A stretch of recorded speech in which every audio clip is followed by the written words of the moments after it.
Selamat pagi, salam sejahtera. Akhirnya Anwar menang lagi, mengalahkan Hadi Awang, Mahathir Mohamad dan Muhyiddin Yassin. Desas-desus mahu menjatuhkan kerajaan sebenarnya hanya satu pembohongan belaka. Ianya tidak berasas langsung. Bahkan saya boleh anggap itu hanya untuk dijadikan senjata bagi menaikkan semula semangat para penyokong Perikatan Nasional yang sudah dapat menghidu kejatuhan mereka pada PR yang akan datang. Dapat dilihat lebih ramai penyokong-penyokong Perikatan Nasional kini berdiri di atas pagar. Mereka tak tahu lagi nak sokong siapa. Jadi dengan adanya banyak penyokong berdiri di atas pagar ini, pengundi di atas pagar, maka diciptalah. Dicipta apa? Diciptalah satu komplot, kononnya satu komplot yang pada pendapat saya hanya igauan dan ciptaan belaka. Tidak ada asas langsung.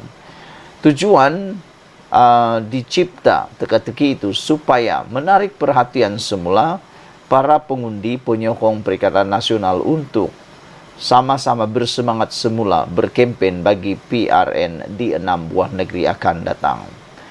Kenapa saya kata Anwar? Kenapa saya kata Anwar menang lagi?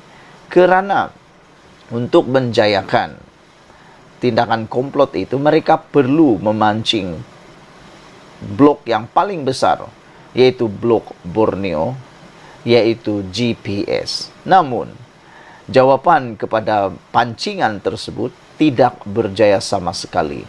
Bukan saja umpannya tak mujarab, bahkan tindakan itu tidak disambut langsung. Sepi, dingin disambut oleh Abang Jo di Sarawak. Apabila ditanya tentang proklamasi Melayu, Abang Jo menyindir pula. Abang Jo kata, saya sibuk sambut hari raya. Ini jawapan yang paling manang. Orang Sabah kata, manang, paling bagus. Lebih baik sambut hari raya daripada sibuk-sibuk tentang nak menjatuhkan kerajaan itu.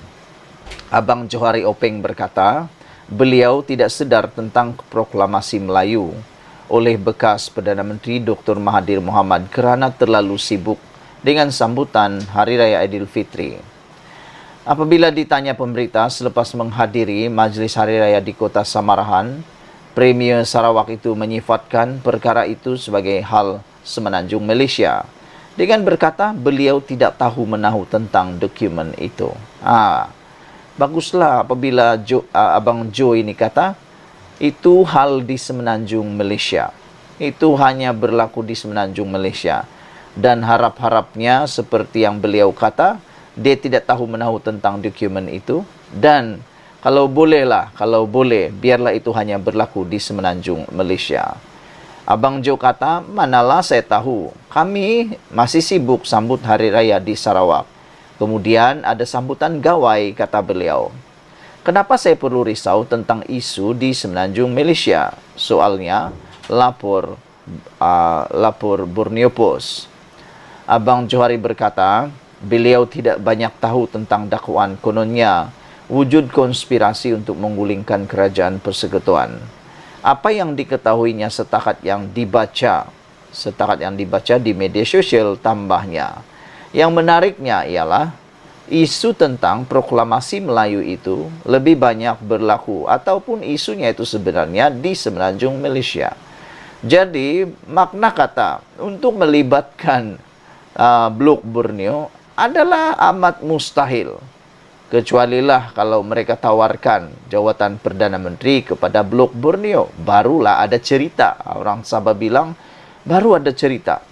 Kalau Perdana Menteri itu daripada Borneo, Sabah atau Sarawak. Tapi kalau itu tidak ditawarkan kepada blok Borneo, tiada cerita langsung lah. Buat apa nak sibuk-sibuk, kata Abang Jo. Buat apa nak sibuk? Beliau kata, kenapa saya perlu risau tentang isu di semenanjung Malaysia? Itu isu mereka. Biarlah mereka yang selesaikan, terutamanya proklamasi Melayu. Soal Abang Jo dipetik Borneo Post. Abang Johari juga berkata, beliau tidak banyak tahu tentang dakwaan itu. Kononnya juga wujud konspirasi untuk menggulingkan kerajaan. Beliau kata dia hanya tahu setakat apa yang dia baca di media sosial. Menurut laporan, Proklamasi Melayu merupakan dokumen 12 perkara yang disediakan oleh Mahathir dengan tujuan menyatukan masyarakat Melayu dan memulihkan kuasa politik mereka. Presiden PAS Abdul Hadi Awang dan beberapa pemimpin parti Islam itu telah menandatangani proklamasi itu.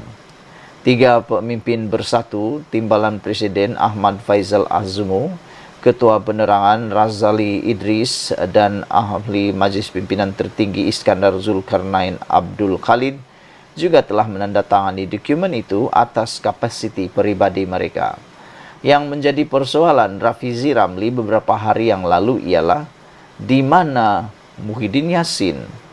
Kenapa 3 pemimpin bersatu ini, yaitu hanya Ahmad Faizal Azumu, Ketua Penerangan Razali Idris dan Ahli Majlis Pimpinan Tertinggi Iskandar Zulkarnain Abdul Khalid sahaja yang datang menandatangani dokumen proklamasi Melayu itu?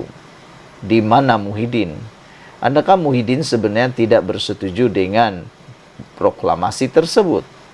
Bekas ahli Parlimen Ampang Zuraida Kamarudin juga bertemu dengan Mahathir untuk membincangkan proklamasi tersebut. Jadi nampaknya kebanyakan orang yang menyertai perjuangan Tun Mahathir ini kelihatan adalah orang-orang yang sudah tidak punya kuasa. Antara yang paling jelas ialah Zuraida Kamarudin. Beliau sudah tidak ada apa-apa lagi. Bahkan dalam PRU 15 yang baru-baru ini, Zuraida Kamarudin mempunyai persamaan dengan Tun Mahathir. Kalah teruk dalam PRU dan deposit tidak dapat.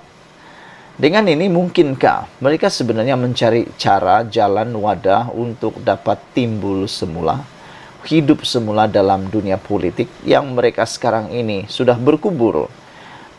Timbalan Presiden bersatu Ahmad Faizal Azumu juga seperti yang kita tahu telah pun kalah. Peja telah kalah ditambun oleh Anwar Ibrahim. Saudara-saudara sekalian, apa yang didedahkan ini memang amat menarik buat kita semua. Dan memang Anwar Ibrahim tetap kukuh di Persada Perdana Menteri kerana apa yang diharap, yaitu Blok Borneo akan menyokong komplot tersebut, rupa-rupanya jauh panggang dari api. Jolo pula Abang Johari sibuk dengan hari raya.